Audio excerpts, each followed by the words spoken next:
दोस्तों, एमआईएम के राष्ट्रीय अध्यक्ष बैरिस्टर असदुद्दीन ओवैसी साहब को महाराष्ट्र विधानसभा चुनाव से काफी उम्मीद है।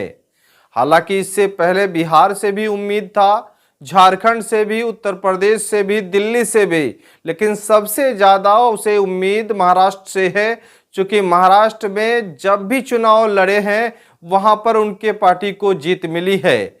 आप अगर बात करें 2014 को, तो 2014 में भी 2 सीटों पर वो खाता खोले थे। उसके बाद 2019 में भी उन्हें 2 सीट मिला। फिर बाद में लोकसभा में उनको 1 सीट मिलने के बाद फिर से अब विधानसभा चुनाव की बारी है। अब विधानसभा में कुल कितने उम्मीदवार इस बार उतारेंगे, ये तो असदुद्दीन ओवैसी साहब अब तक फाइनल नहीं बता पाए हैं। लेकिन उससे पहले आपको बताते चलें कि इससे पहले भी वो चुनाव लड़े हैं, जिसमें 22 सीट पर कभी चुनाव लड़े तो 2 जीते, और 44 सीट पर जब चुनाव लड़े तो 2 ही जीते। लेकिन अंतर ये रहा कि 3 विधानसभा ऐसे थे कि उनके उम्मीदवार दूसरे स्थान में आए। बाकी 13 विधानसभा सीटों पर उनके उम्मीदवारों का काफी पकड़ मजबूत था। अब फिर से असदुद्दीन ओवैसी साहब को महाराष्ट्र से काफी उम्मीदें हैं, और फिलहाल जो वह अपने उम्मीदवारों की लिस्ट जारी कर रहे हैं। लेकिन 2 ऐसे उम्मीदवार वहां पर उतारे हैं जिससे सियासी माहौल इस वक्त गर्म हो चुका है। एमआईएम के पूर्व रहे सांसद इम्तियाज जलील साहब को फिर विधानसभा चुनाव इस बार लड़ा रहे हैं। औरंगाबाद के ईस्ट विधानसभा सीट से उनको उम्मीदवार बनाया गया है, और औरंगाबाद के सेंट्रल से नासिर सिद्दीकी को उम्मीदवार बनाया है।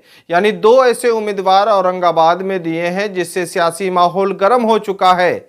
इससे पहले असदुद्दीन ओवैसी साहब के 2 वहां पर विधायक प्रेजेंट में थे, मालेगांव और धुले विधानसभा में थे। इस बार लोगों का मानना है कि मालेगांव में मुफ्ती इस्माइल साहब का काफी पकड़ मजबूत है और इस बार वो चुनाव जीत सकते हैं, और साथ ही साथ धुले से भी उनके उम्मीदवार इस बार चुनाव जीत सकते हैं। और जिस तरह से एमआईएम के जो औरंगाबाद के पूर्व सांसद रहे इम्तियाज जलील साहब खुद उम्मीदवार हैं, बाकी उम्मीदवारों के चुनाव प्रचार में उतरने के लिए तैयार हैं। बाकी और भी जो विधानसभा क्षेत्र में पहुंचकर वो प्रचार करेंगे।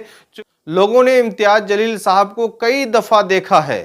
इससे भी पहले वो विधायक बने थे, और वहीं से विधायक बने थे, उसके बाद वहां के लोगों ने उसे सांसद बनाया।